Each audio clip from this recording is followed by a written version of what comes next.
Hello, everyone. Welcome back to the Barely Bookish podcast, and welcome to 2021. And if you're listening to this super far in the future, I guess welcome back to 2021.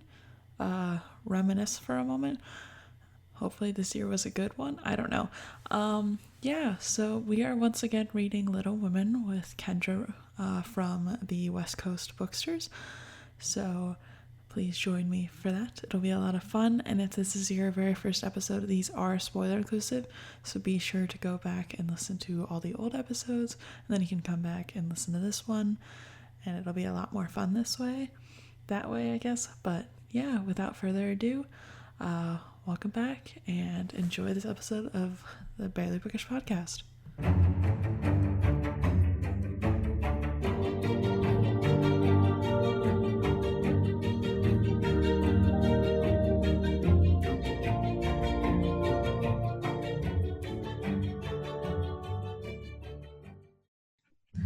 Hello, everyone, and welcome back to us discussing Little Women yet again, and hopefully getting further into this book. I am once again joined by Kendra. Hi. And we are on chapter 20. So, yet again, chapter 20 is called Confidential, and then yet again, the author breaks the fourth wall to say that everyone was genuinely happy. And I'm like, can we not get that from context clues? Like, does the author have to just like rip down the fourth wall, poke her head through, and be like, by the way, everyone's happy here. Thank you. And then just sew it back up and get back into the book. I'm like, chill. Like, we don't need that much fourth wall break at all. Everyone is always happy in this book.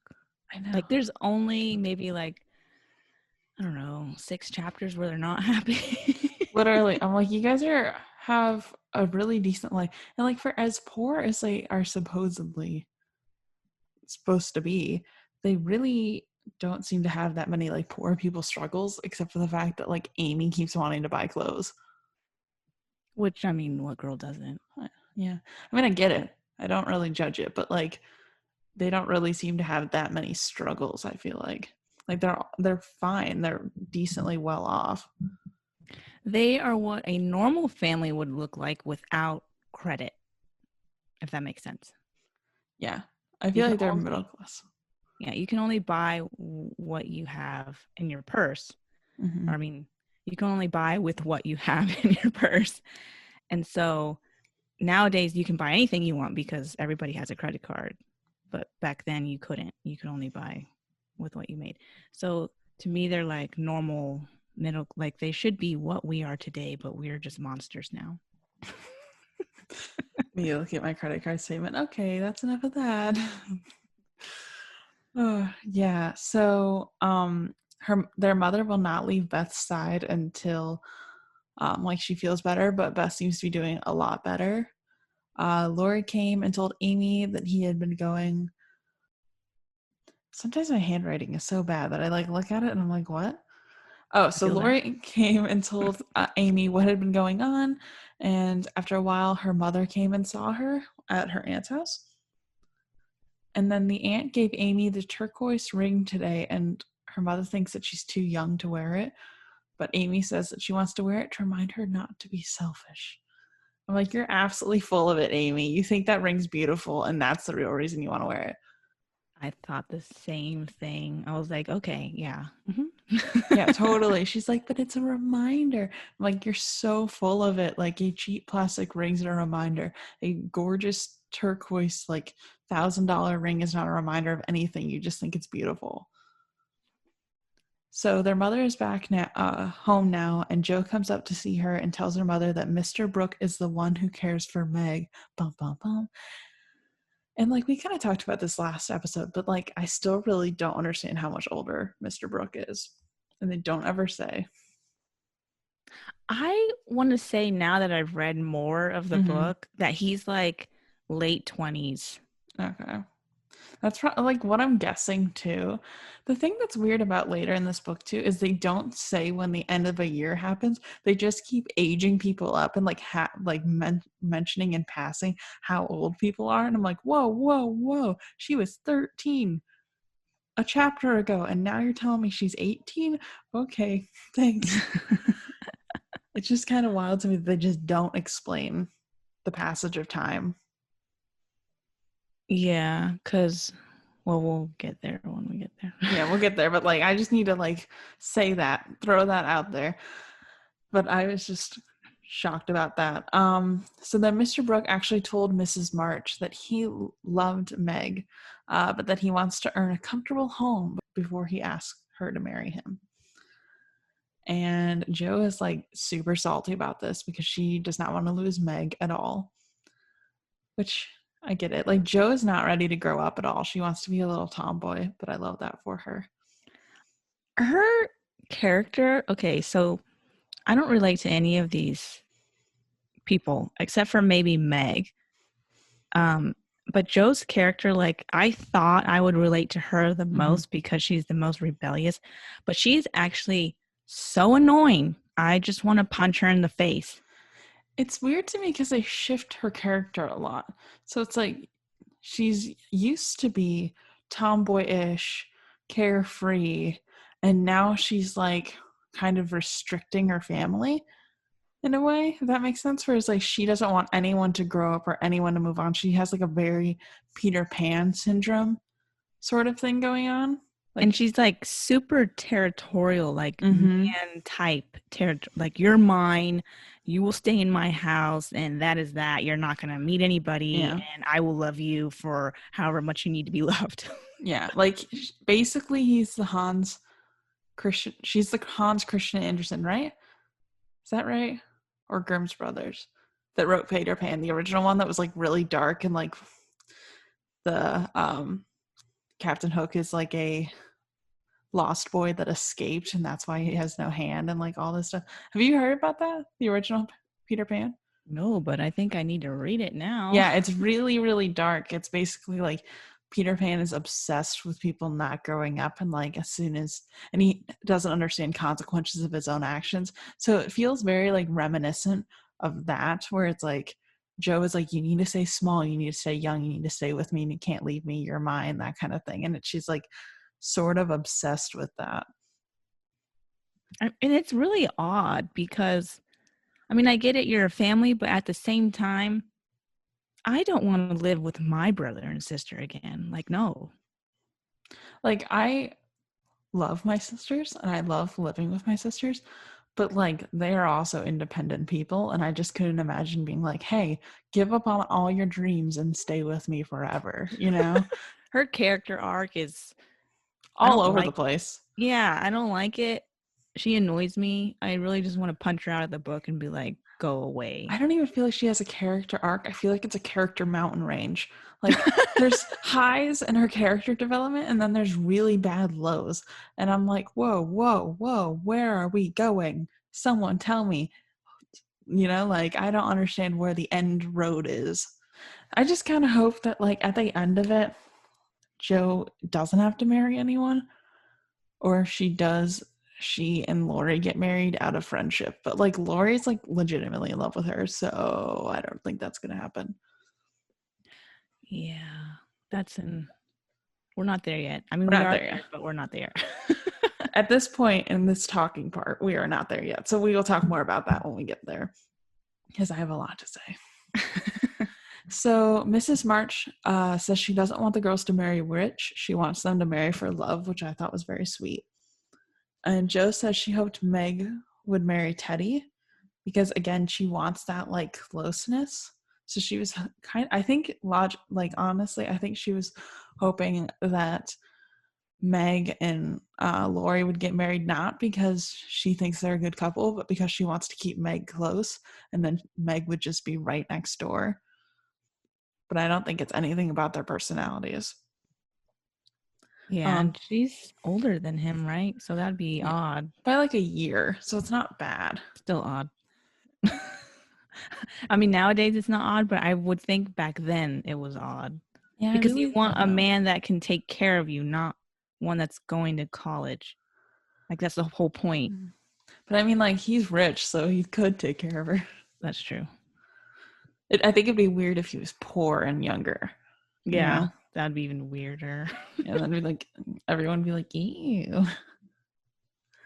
So Mrs. March realizes that Meg doesn't love Mr. Brooke yet, but she will soon learn to. And I was like, that's ominous, but all right. So chapter 21, Lori makes mischief and Joe makes peace. I wonder what this is about.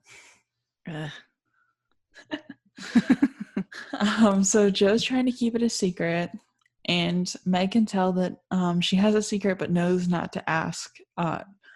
Knows that if she asks, Joe will eventually tell her because, I don't know, Joe will keep silent out of spite for some reason. Like, I have no idea. It does. It really does. Because I feel like Joe's the kind of person where she's like, ooh, so now that you've asked, I will never say a single word again. Thanks, though. So I'm really just defaming Joe's character right now. I'm just like literally lighting it on fire, but it's fine. So Joe goes to hang out with Lori and is super worried that he will coax it out of her because she's trying to keep the secret that Mr. Brooks said to her parents that he likes Meg right now. So there's a super change in Meg's composure, and they think that she's falling in love with Mr. Brooke, and everyone's like, what's going on with Meg? And this is like after she got a letter. So then we find out that Lori wrote a prank letter confessing John Brooks' love to Meg, and that it was thinking that it was John. Meg wrote back. So he was like, I love you. And she was like writing back and she goes, but it's too soon. And luckily, neither letter went to John, but Lori, like Meg, felt like she was made a fool of, which this is very middle school. Like I can swear this happened to everyone in middle school. Yeah, like that one note, do you like me, yes or no? And somebody else gets a hold of it and they're like, no or yes. And then you're like sitting there trying to talk to the person that said yes, but they don't actually like you because somebody else circled it. Yeah, I remember all that. I've actually sat next to the girl that intercepted the note, circled yes, and then sent it back. Oh, no. That was fun. That was in 5th grade. Okay, so anyways, back to Lori. So Joe thinks that Lori may have written both letters, and Meg says she doesn't want any lovers yet. So John knows nothing about any of it. He didn't get any of the letters, which is good. And then like they yell at Lori for doing this, and he immediately like apologizes and says like, oh yeah, that was probably an awful joke. I'm really sorry about it. And then Lori is in like a terrible temper, and him and his grandfather got into it today. So Joe's like, okay, I'll go smooth this out. Let's go figure out what happened. So she goes over there, and then Mr. Lawrence wanted to know what their fight was about, but Lori wouldn't tell him because he promised Meg that he would never talk about what happened, which is why him and his grandpa are fighting, because his grandfather thinks that like Lori's trying to hide this from the grandfather so he doesn't get in trouble, when Lori's like, I promised Meg I wouldn't say what happened. So Lori's trying to get Joe to run off with him, and Joe's like, no thank you, not interested. And he's like, we go to Washington. And she's like, why would we go to Washington? And so Joe says no, and that if she was a boy though, she would. Well, there's that.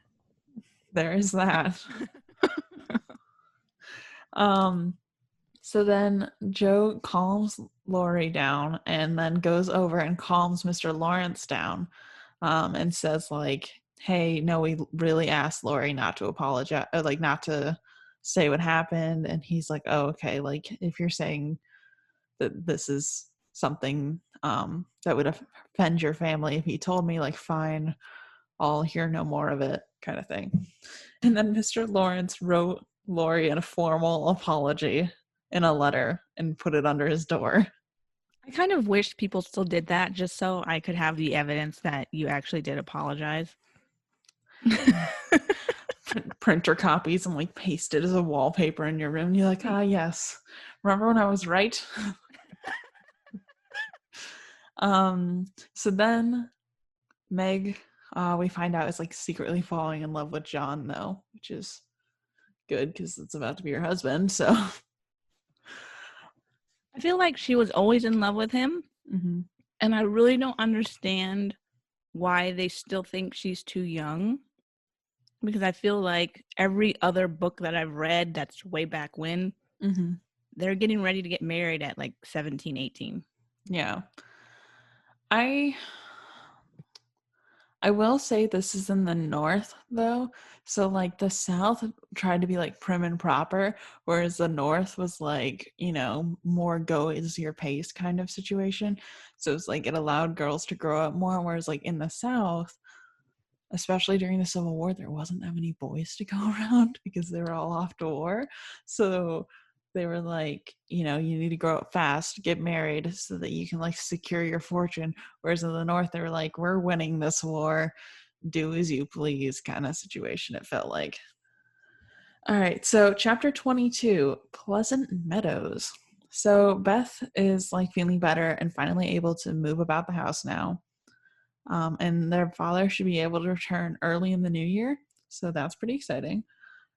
It's Christmas and everyone's having a great day and they just wish their father was there. But they're like unwrapping presents and everyone's hanging out. And then Mr. March arrived and everyone was like, hey, what's up? So their dad's back now. And John brought him home. And then he somehow accidentally kissed Meg. I was like, whoa, whoa, whoa, whoa. There's a lot happening here. Like, I don't understand how that happened. Because that wasn't an accident. He did that on purpose. I mean, yeah, I figured, but like, I was like, how did that even like come to fruition? Was my question, you know, like, but there's a lot of kissing in this book, like a lot more than I'm used to. Like, everyone kisses everyone all the time, and it's like reading that in COVID hours, you know, I'm just like uncomfortable. Like, I probably would still be slightly weirded out about it if pre-Rona, but like now that we're in Rona season, I'm like mad uncomfortable with the amount of like physical intimacy happening. I feel like, I don't know if I feel like they kiss a lot. I guess because I'm so used to reading romance books that like my main thing is, okay, where are they kissing? Because it doesn't ever say. Like, I think there's one point where they say that someone kisses someone on the forehead, and I'm like, okay, that's, I guess, normal, but odd, but normal.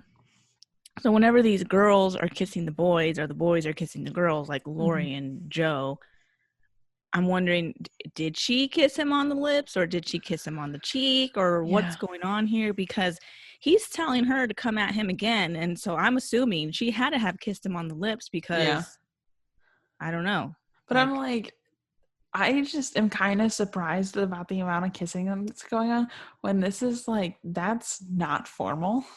I'm like, Amy is so concerned about her reputation, but all her sisters are going around kissing everybody. So. Oh, I remembered the thing that I had forgotten. Okay, so what if the author, the reason why she's like, so, oh, don't get married yet, you're still too young. What if she was the one that didn't want to get married? And so she's like, so I'm going to write a whole book where all the girls don't get married until they're like 25. That's very possible. I don't know much about this author's life, so I'm going to have to like find out more before we do our like reflection episode at the very end. But like, it's very possible. I have no idea what she was like as an individual. That like, this is the first book I ever heard about that was written by her, and I have no idea who she is. So it's very possible. Anyways, back to Little Women. This is gonna be so much fun to edit later. I think all of ours is so much fun for you. If I was you, I would be like, okay, no, we're not gonna be. I'd be like, no, I'm not editing that. We're gonna have to do it over, and we're gonna have to keep on subject. Yeah, I don't care. I listen to it and I laugh when I remember things. I literally had an episode where I talked to my co-host about her friend that writes tentacle porn, so I had to cut 5 minutes out of my episode of tentacle porn. And I'm listening back to it and I'm like, oh, I'm using this as a blooper. This is too good. I can't just like throw it away. So anyways, everyone has a really nice Christmas dinner together. And then Mr. March starts going around the room saying nice things about his daughters. He says that Joe's growing into a woman and no longer acting like a son, which I don't think is a compliment, but okay. Then he says that all of his daughters have become nice and good people this past year. So I was Of like, course they did, because that's the goal. yeah, this book is too full of morals for me. Like when she talks about later on when Joe's writing, and she's like, no one sells morals, but like they do. And I'm like, okay, just toot your own horn, I guess. I don't think, in my opinion, morals never sell. Mm-mm. People like to say they don't like gossip, but in reality, you do like gossip because that's all people ever talk about. I just don't want to be preached to while I'm reading a book. And like, I feel like a lot of this time it's very preachy. Yeah, I'm not a religious person. Yeah. So this book was not for me. Yeah, I know. It's like, if we could bypass all of the chapters, like, I think it'd be one thing if you read this book to a child.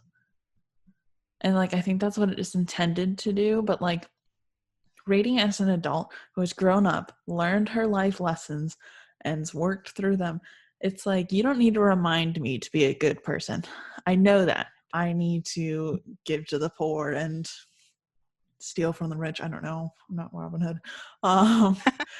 Like, I don't need. Anytime I say give to the poor, my brain goes steal from the rich, because, and I haven't even read Robin Hood yet. Like, I don't know why my brain does that, but that's just what it is. Like, I feel like it's a half sentence until I complete the other half. But it's so preachy a lot of the time. Oh, wait until you get into Serpent and Dove. Oh, geez, is it preachy?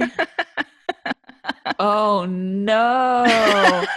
No. Oh, no. And I'm the one that's supposed to like it. You might still like it. It is like, well, now I don't want to say because I want you to like it. Okay, let me just read it. Tomorrow I have scheduled to read 6 chapters. So, like, if I don't like it, I'll probably know by 6 chapters. But I will have a solid opinion formed by then. Okay. And then I'll text you and be like, oh my gosh. Becky, look at her butt. Okay. Anyways, chapter 23, Aunt March settles the question. So everyone seems to be waiting for something. It has something to do with John, but no one really knows what's happening. Meg says that she'll tell John she's too young to marry if he ever asks. And obviously that didn't work out. So John comes over to get his umbrella and check in on their father. And Joe was like, yes, you're going to tell him that you are too young? Good. And immediately leaves the room so that Meg can do it right then and there. I don't think Joe realizes that Meg is not her. Literally, Joe's like, all right, cool. I will abandon you now. Goodbye. This is very reminiscent to me of when everyone left Elizabeth alone in the room with Mr. Collins. That was. And she's like, please, no, everyone, please stay with me. And everyone's like, peace out, bye. And then left the room. Love is happening. She's like, no, it's not. She's like, I'd rather die. Please come back.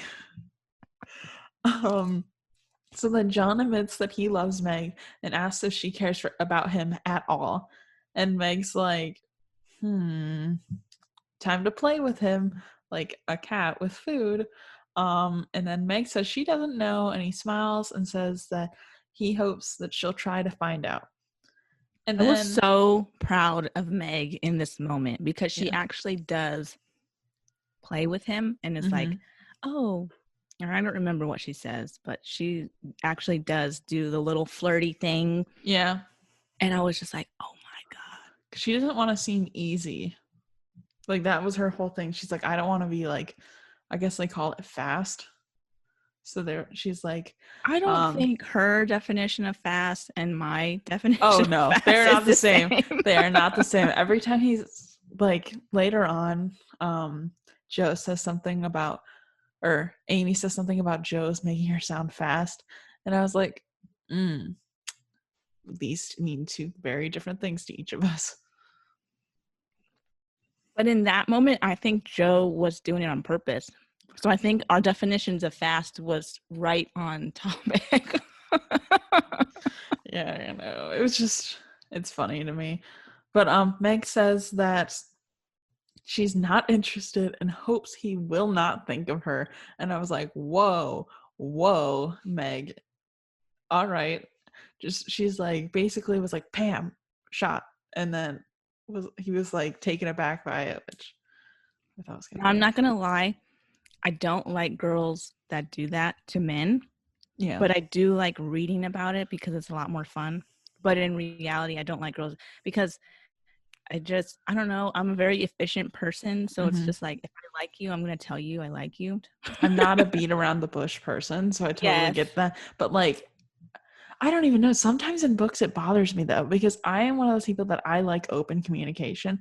Like, it's very important to me that like if you're feeling an emotion that you tell me and we can work through that together. But like when characters don't communicate and miscommunication happens and then they both secretly love each other, I'm like, I'm gonna like shake both of you. Like, if I can jump in this book and just like push them together sometimes, it would make me a lot happier, because I don't know, like this I thought was kind of funny in this moment, but still sometimes I'm just like, I'm like, it really depends on how long it goes on for. I hate that trope, the miscommunication love trope. That is the worst romance book you can ever read. I have one if you want it. Oh my goodness. If anyone wants it, I will send it to you. It is one of the worst books I've ever read, and it's all because it's just a whole stupid miscommunication. Like, the only reason why I finished it was because I think I was halfway done by the time I realized I hate this book, but I'm going to finish it because I only need so many pages and then it can go on my Goodreads challenge board or whatever. Yeah.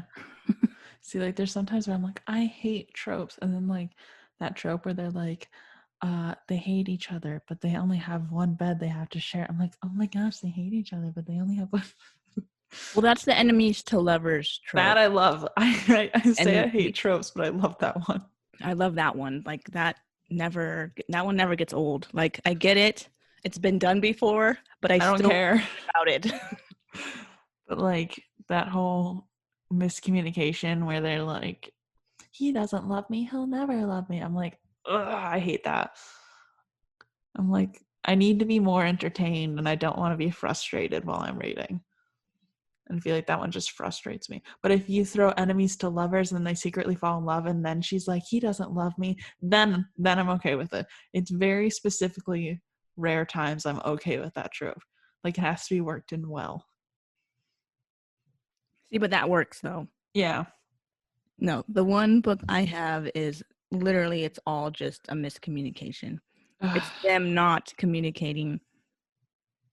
And it's just, oh, and they're best friends too. So it's like, get over yourself. No, I can't do it. I cannot do it. Okay, back to Little Women.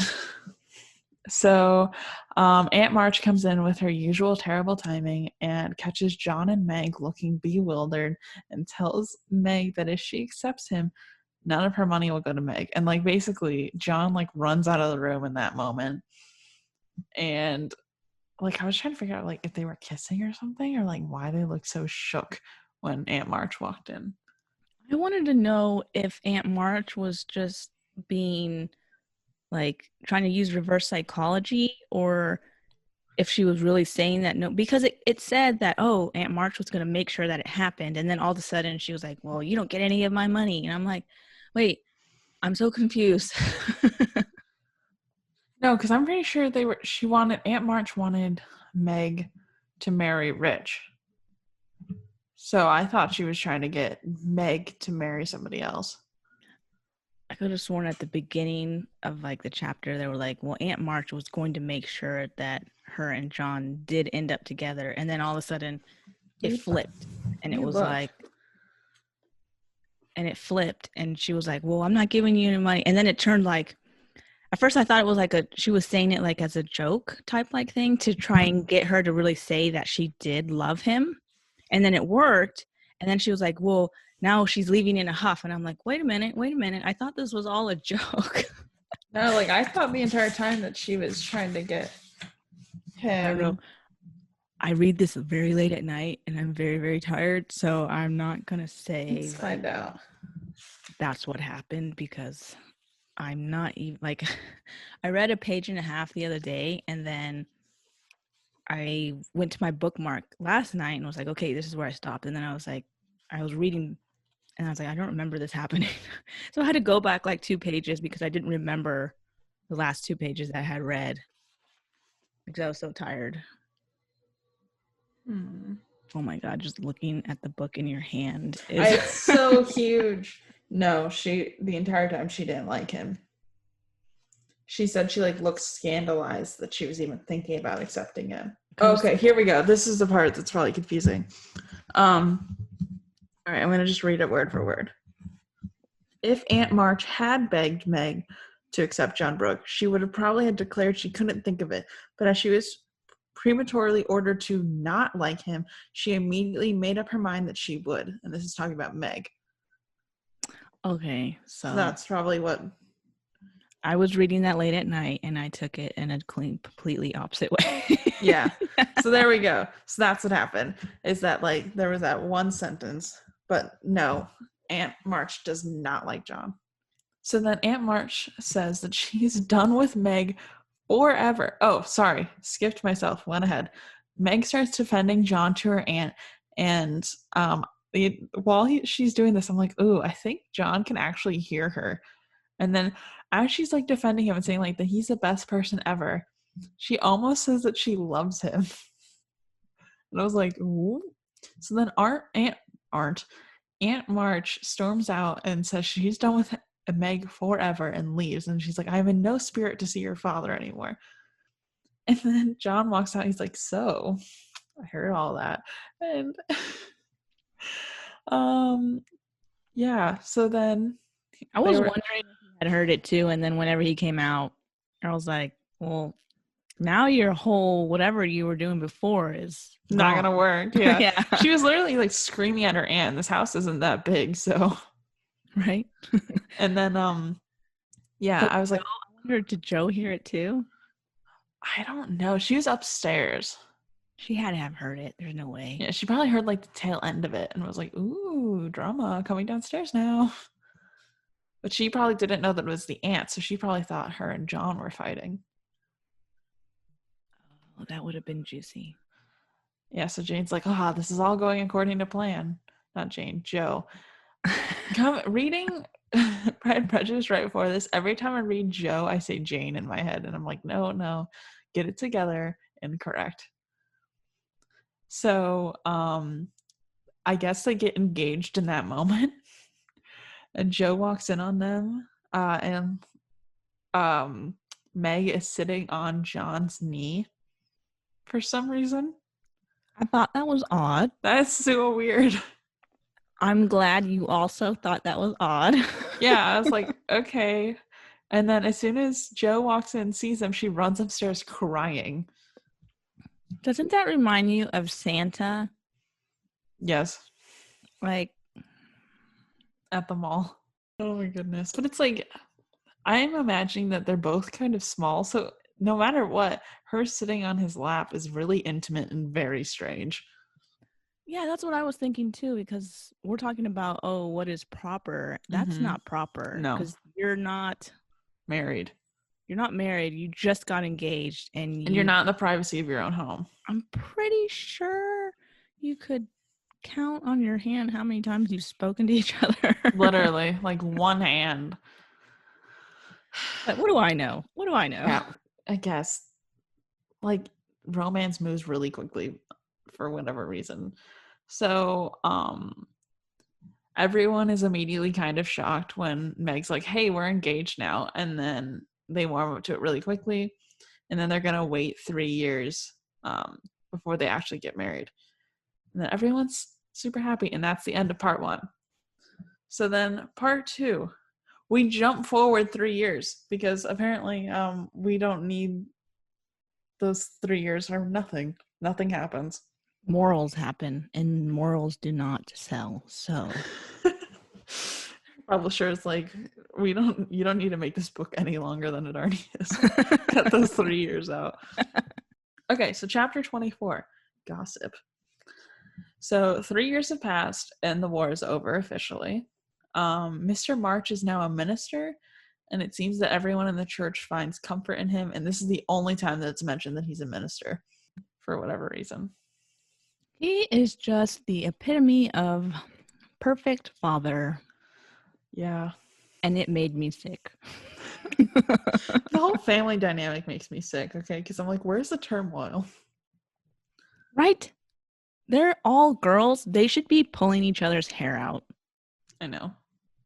I mean, Joe did almost kill Amy, but when they were ice skating. And I didn't judge her for that, okay? We're like, ooh, entertainment. Yeah, it's funny. So turns out John actually went in the military for about a year, but then he got injured and sent home. And then Meg kind of wants money, but then when she's with John, she forgets all of that and no longer wants to be rich. Aw. No, not aw, because you can't live off of love. I think even Aunt March said that in her chapter. Probably, but like, it's true. Anyway, we'll keep moving. We'll look past that for now. So, Joe no longer works for Aunt March, and she has taken a liking to Amy and bribes Amy with art teachers. So Joe spends all of her time writing now, and Lori has gone off to college. Lori brings home a lot of boys from school, and Joe fits in with them, feeling more comfortable being, quote, boyish, unquote, while Amy flirts with all the boys. And like at this point, she's like 15, 16, I guess. Who, Amy? Yeah. Yeah, she's 12. So, yeah, 15. Yeah. So it's just kind of weird for me, but I guess like, nope, Well, it's still weird. She's 15, so how old would these boys be? They're Lori's age. Joe was what, 15 when we started, so 3 years later would have been 18. So 15 and 18, like when you do the math, 3 years doesn't sound that big, but the fact that they're just teenagers makes it sound yes, bigger. The point in your life gap that's uncomfortable. Yeah. Do not like it. But then it's like, what do you consider Amy considers flirting? Because she's very proper in herself. Yeah. I don't know. Like, if she waves a handkerchief, is that flirting? I don't know. It's bad because I really can't tell. Like, she could literally just be talking to them and she'd be like, I'm flirting. And I'm like, are you though? Like, I don't know about that one, but okay. So the house John got for Meg is quite small, but Meg loves it, which is good. The whole family is arranging the new house and it looks really nice. It's all organized for when Meg moves in. And Meg seems really satisfied and happy, even if they're starting out poor.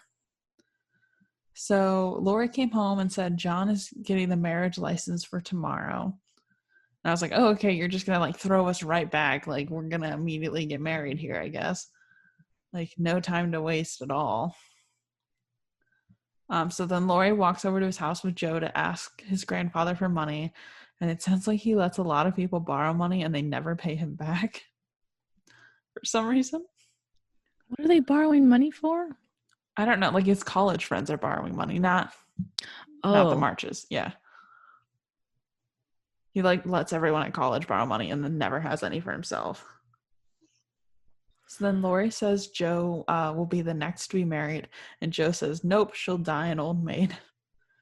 Yeah, that should have been his first clue. Literally, there were so many clues for Lori. Oh my gosh. And then Lori says, mark his words, Joe will go next. Yeah, that kind of told us what he was thinking in his head. Yeah, I'm like, that backfired for you, buddy.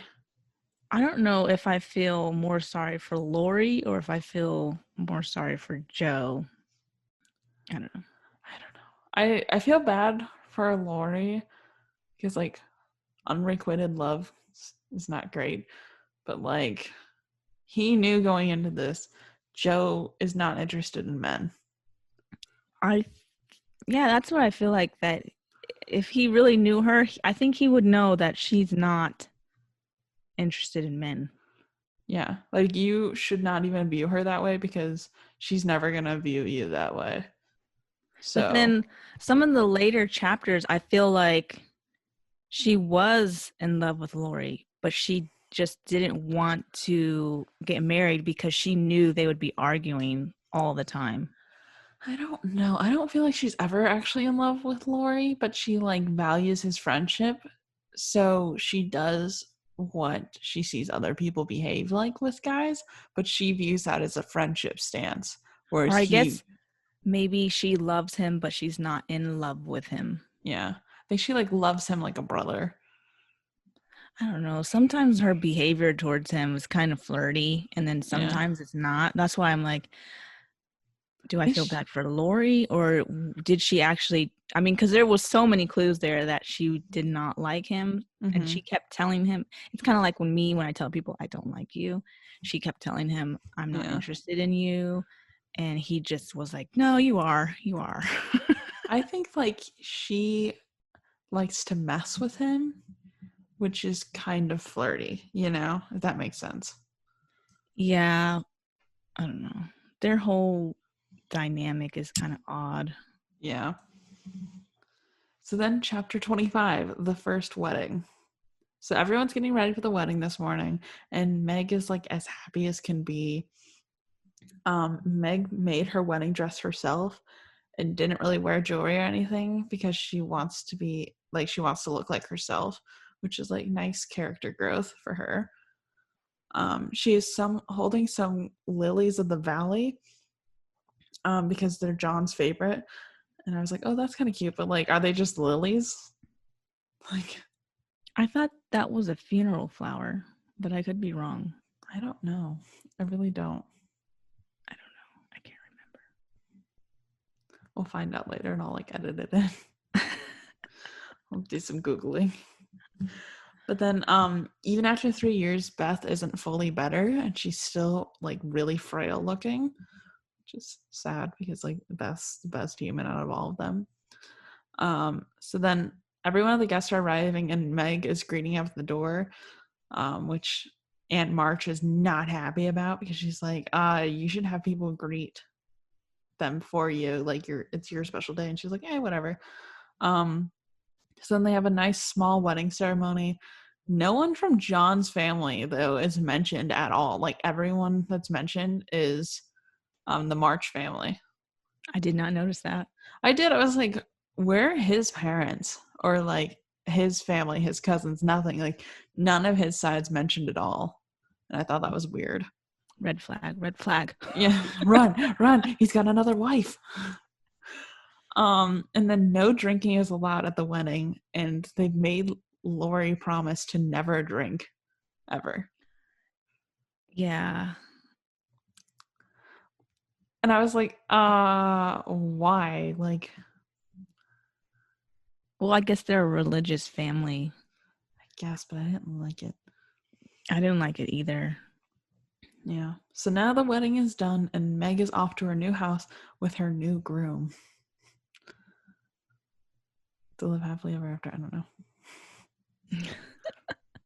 All right. So, chapter 26, artistic attempts. This is basically a filler chapter, but it's fine. So, Amy is trying her hand at all different kinds of art. Some attempts are going well, some not so. Like, not so, for example, she attempts plaster, then gets her foot caught in plaster, and then it has to be ripped apart to shreds by Joe to get it out because it hardened too fast. So, Amy wants to bring over her rich friends from her drawing class, and she wants to do like this giant, extravagant lunch. And Mrs. March is like, why? You probably shouldn't. And Amy's like, well, I'm going to pay for it because if I can't have it the way she wants it, then she would rather not have it. So she's going to do this big to-do and pay for it. And I was like, okay, this is going to end very badly. I can already foresee that this is not going to go well. I think I was hoping that it went well for her, but I don't know. I didn't think it was going to. She's kind of like I compare Amy to okay, so if you were to compare this situation to a wedding, she is like a woman mid-20s getting married. I want it the way that I want it, no matter how much it is. And then as you get older, like I would say mid-30s on up, more women are like, let's just do a small thing and then we'll spend that money elsewhere. Yeah, a fact. Because I am one of those people that I'd be happy to elope. So it's like watching Amy be like, I will spend all of my money on this lunch. I'm like, why? Like, why would you do that? You can do so many other things with this money. I don't understand. So Meg agrees to help immediately, and Joe's like, you're a moron, don't do this, and refuses at first and thinks it's all nonsense. But Amy's like, please, pretty please. And then Joe's like, fine, and decides to do it. And then immediately things are not going well. So Amy told all the friends to come either Monday or Tuesday. And like if on Monday, if the weather wasn't good, to then come on Tuesday. So everyone got up early on Monday to like prepare everything, and the weather was horrible. So no one showed up at all. So then on Tuesday, Amy goes and gets a lobster and runs into one of Lori's college friends at the store. And then they, spend all this time cooking again, and only a single one person showed up. So they had to eat all of the very expensive leftovers afterwards, like after the friend left. And she had like rented a carriage and everything. So then Amy keeps it together until the very end of the night and finally admits that she was super embarrassed. And everyone's like, okay, we won't talk about it for a couple months because that was not good. Everybody, I feel like Amy must not have been very popular. I mean, they were all rich people. Like, they were all rich girls. So, like, if you think about it, if you're wealthy, why would you want to go to Amy's house? Yeah, that's true. Because if I was a rich person in that day and age and Amy had invited me to her house, I would probably be thinking, well, what are we going to eat? They probably can't afford food. Like, so maybe we shouldn't go because, you know what I mean? Like, they don't know that how much money Amy has. They don't know if she's been saving up for this. They don't know any of that. All they know is that she's poor, and the only reason why she's here is because her aunt pays for the lessons. Yeah. And it's not like she's inviting them to her aunt's house. She's inviting them to her house. Yeah. So it's like, I totally understand why no one showed up. Yeah. So chapter 27, literary lessons. Jo is hard at work working on her novel. And Miss Crocker asked Jo to escort her to a lecture on the pyramids. So there happens to be a boy at the lecture reading a newspaper, and he splits the paper with her so that she can read it, and he tells her the woman who wrote the story makes like a ton of money off of it, and Jane's like, ooh, and she writes down the name of the newspaper because she thought like the story itself was trash. So she's like, oh, this woman can do it, I can do it. So there's $100 prize for, quote, a sensational story, unquote. And as soon as she gets home, Jo immediately starts working on the manuscript and sent it in. Then after 6 weeks, they sent her $100. And I was like, nice. I feel like I need to read these sensational stories I instead know. of a book. Like, they talk about how great of an author she is, but I'm like, where are they at, though? Like, we never get to see even a small subset. Well, we do in the newspaper. But that's not the same. Yeah. But it's like, I want to know what these stories are. Like, I want like an accompanying novel to like briefly talk about her stories. Yeah. I need to see, like, I don't know. I want to see what sensationalized means, or what, because later on, whenever she gets to more writing, he's like, "Oh, Mhm. this is trash. People shouldn't read that." So I'm wondering, what is the trash? Like, I Yeah, I want want to to know. know. I know, me too. So Joe spent the money on a seaside vacation for Beth and their mother for a month. And I was like, wow, $100 paying for a month vacation. I know, right? Like, I know the value of money is different, but like, it hurts. It really does. So, Joe was able to earn more money from her writing and buy new carpet, groceries, and gowns for her family. Which I was like, oh, it's nice that she like does stuff for people. So Joe finishes her latest book, but the publisher told her to cut it down. So she went to her family for advice, and they all gave her conflicting advice. And then she listened to all of it. And then, so her book ended up being 1/3 of the size, and they published it, and she got $300, along with a ton of complaints and also a ton of compliments. So, like, all of it was very diverse in the feedback. And That's then, how it always is when you write a book. Like, yeah. I think she was expecting everyone to love it, Mm-hmm. and that's just not going to happen. No, definitely not. That's not the way of the world. But it's like they're so sheltered. She's like, well, I guess if people don't love it, then it's not good. And it's no, not necessarily. It's just Yeah. like there's, you know, so many different subgenres. Like there's clean romance, and then there's Smut. yeah. So, I mean, it just depends on your preference at this Yeah, point. for sure. Yeah, I just don't think she understands that at all.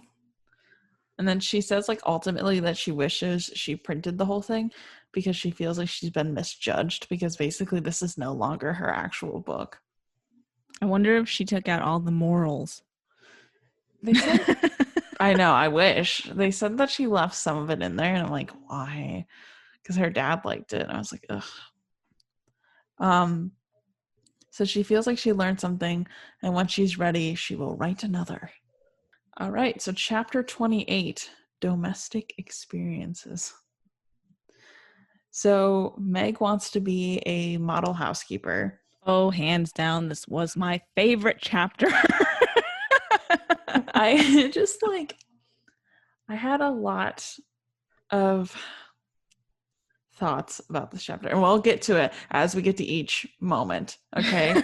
Because like basically Meg starts out wanting to be like a pick-me girl, I felt like, where she's like, oh, I'm a cool wife, you know, don't ever ask me to, like, do whatever you want. And then you realize very quickly that that's not gonna work long term. Like, and I love that. So they're starting to get in little fights though about misplaced buttons and like a bunch of random things, which is really normal because like you realize when you live with another person how much they irk the living daylights out of you. Basically, Mr. Brooke was being a man. Yeah. And she didn't like it. Yeah.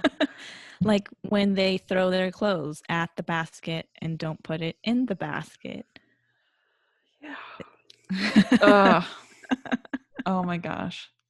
Or it's like dishes being left in the sink. And you're like, you can clean those though. Or not even that they're left in the sink, that they're not being soaked. The worst, because then it's just like dried food. Oh my gosh. So Meg is trying to become a good cook. Unfortunately, Meg told John that he never had to ask to bring a guest home. So he did, while Meg had spent the entire day trying to make jelly and was bawling her eyes out at the table because she couldn't get it to turn out. And then My John, thing was she didn't even know how to make jelly. She just assumed that it was a good idea. yeah. So basically, they have this entire conversation about how they're not going to ask their mother, like her mother, for help. And I don't understand. I really don't get it either because they're so religious and they're so kind to each other. So this was like a total opposite of their characters. Like, oh, I'm not going to ask them for help, but Yeah, I just didn't unless it was like a pride thing, like, oh, I'm grown now, so I'm gonna do my own thing, then I can understand it. But when you literally don't know how to make jelly, you probably shouldn't buy the things to make jelly. I know. Basically, they said kind of that like Meg wants to become an independent woman, but like my issue is like you need to learn from someone. You can't do everything on your own, and like not heeding someone's advice and instead just trying to figure out every single thing by yourself is just going to mean that you're going to take 8 times longer to learn something that could have been taught to you. Yeah. And this is a chapter where I think I figured, or at least I think, that Meg is what, 2021, and Mr. Brooke, by the way he acts, Mm-hmm. he has to be in his late 20s by now, because he's just so much more mature than she Yeah. is at this point. And that's why I'm thinking they must be at least 10 years apart. Mm-hmm. That would be like another reason how I could understand where her mother was like, no, no, no, Meg, you're just too young. Because maybe it's not that she's too young. Maybe it's Mr. Brooke is too old Yeah. and she needs some years to catch up to him before they get married. Yeah. Because, like, right now, like, you can really see that, both of them are inexperienced in relationships because obviously you couldn't date. But, like, you can only be a cool girl and a cool girlfriend for so long where then you're going to get tired. And you can't grow as a couple if you're constantly like trying to, you know, like be the coolest when instead you need to have those difficult conversations because otherwise neither of you is going to be happy. Right. So luckily the guests saw absolutely nothing, and Meg told them to go to her mother's house for dinner because she's way too upset to cook. And John is really mad about this like whole miscommunication, and they're both pretty upset with each other. So John like plays it all off and like makes a joke out of it as Meg's upstairs, and he like makes sandwiches or something for the guest, which is nice, but you know. So then neither of them want to apologize first, as both feel as though they've been wronged, which like I get both sides to this.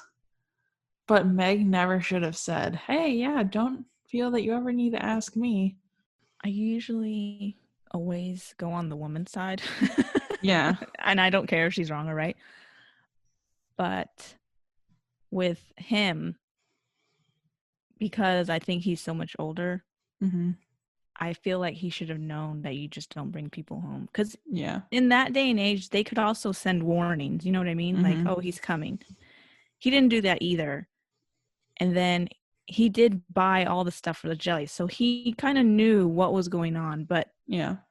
on Meg's part, she should have not asked for jelly things unless she knew how to make jelly. Honestly, I don't think either of them was in the right in this situation. Like, I feel like they both were in the wrong and they have full right to be mad at each other as And well. he had no idea that she had been making jelly literally all day. So had she not been making jelly, like you said, she wanted to be the perfect wife. So I'm pretty sure she would have had a clean house. She would have had dinner ready, Mm-hmm. and she would have welcomed the guy, no questions asked. Yeah. But because she didn't know how to make jelly and she was Mm-hmm. literally doing it all day, so nothing was done. And I think it was just more of her embarrassment that she was so angry about, more than she was angry at him bringing home someone, Yeah. because she didn't have any of that done and she wanted to be the perfect wife. So neither one of them was exactly wrong, but neither one of them was exactly right. Yeah. Because had John, and I'm assuming John went and told all of his buddies, oh yeah, my wife said I can bring home anybody at any time, because they brag.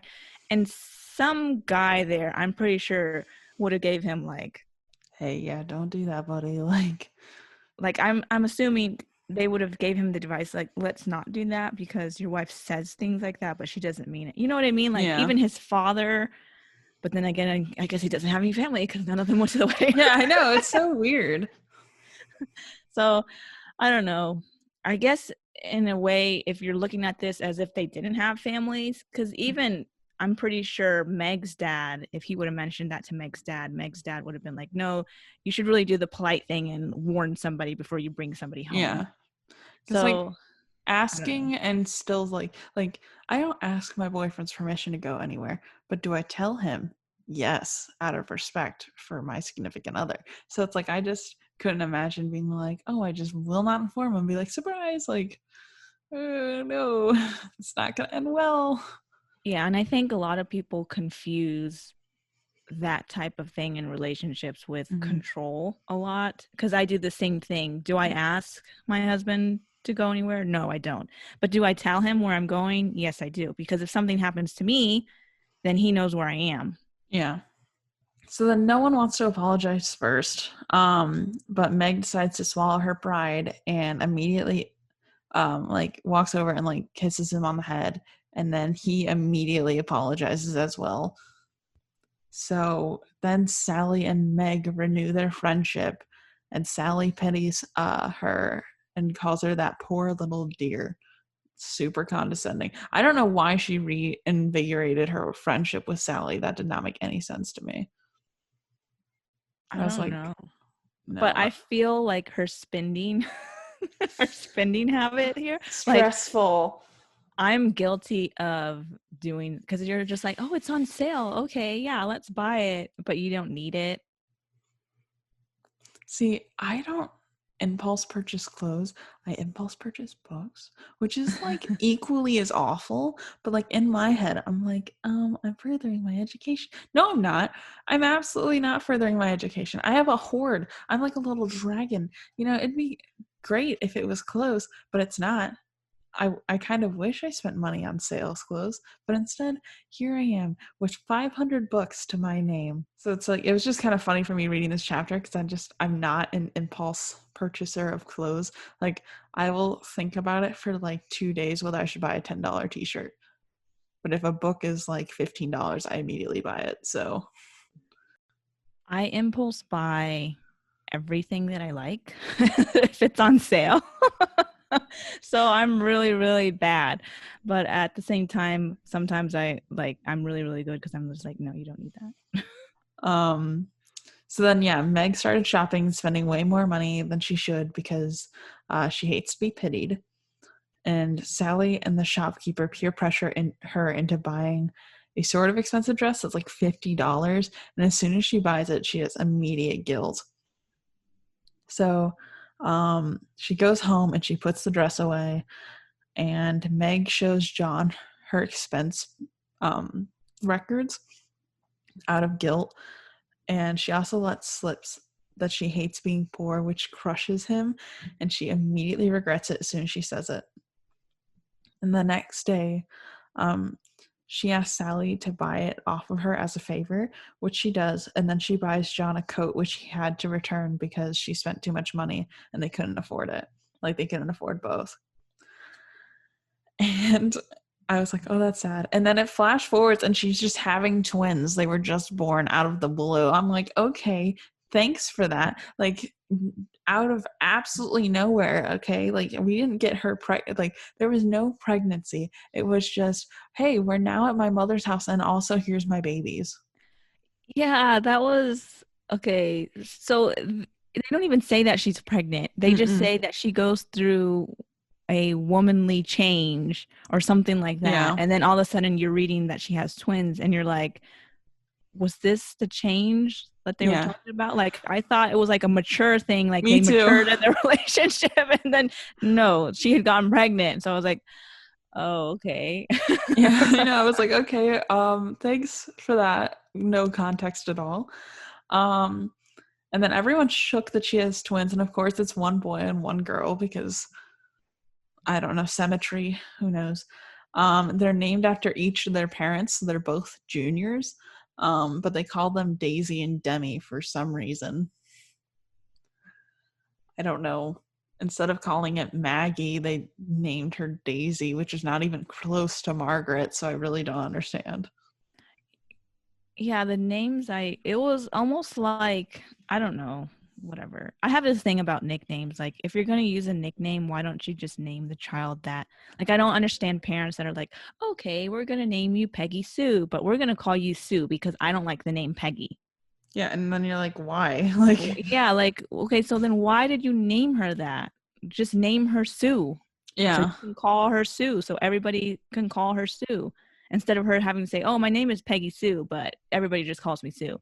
Like, I'm an efficient person. Like, why waste your breath saying something Just like cut that? it.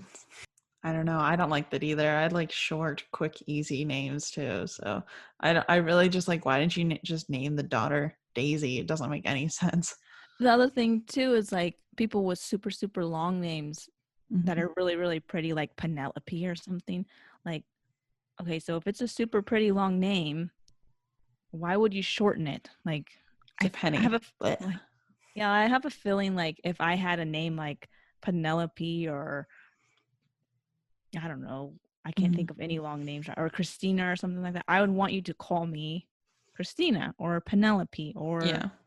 whatever other name, because I mean, what's the point of the nickname? I don't like, I don't get it. Like, I See, get like, it, but then I don't get it. all right. So that's all we have time for today, everyone. Kendra, where can all the wonderful people of the internet find you? I really need to like write out an official ending so that I can just read it off every time. So you can Rude. find me on Instagram, Twitter, Pinterest, Facebook, and it's all under at KE Radke Universe. And then our podcast, if you're not listening to this one, you can go listen to that one, Yep. is at West Coast Booksters, and that's on Instagram and Pinterest. And then on Twitter, it's WC Booksters. Oh, and on Facebook, it's West Coast Booksters too. I'm not on TikTok, so yeah, that's how old I am. I love TikTok. At some point, I'm going to like bribe you into getting on TikTok, and then you're going to like fall in the TikTok hole with me. All right. But thank you so much for joining me, and we will all catch you in the next one. All right, bye. Bye.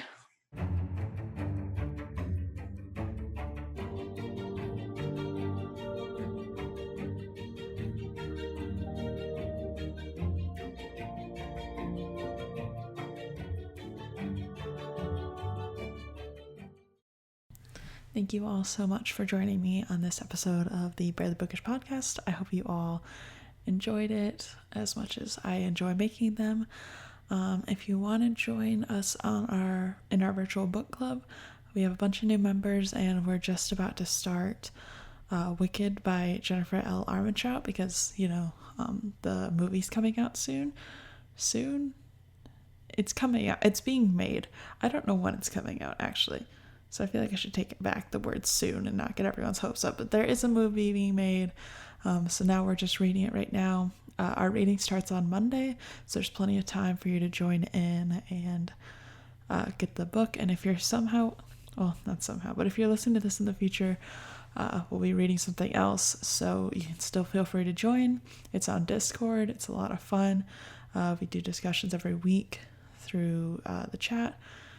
So yeah, I hope you all join us. If you want to find me, I am at Barely Bookish on absolutely everything.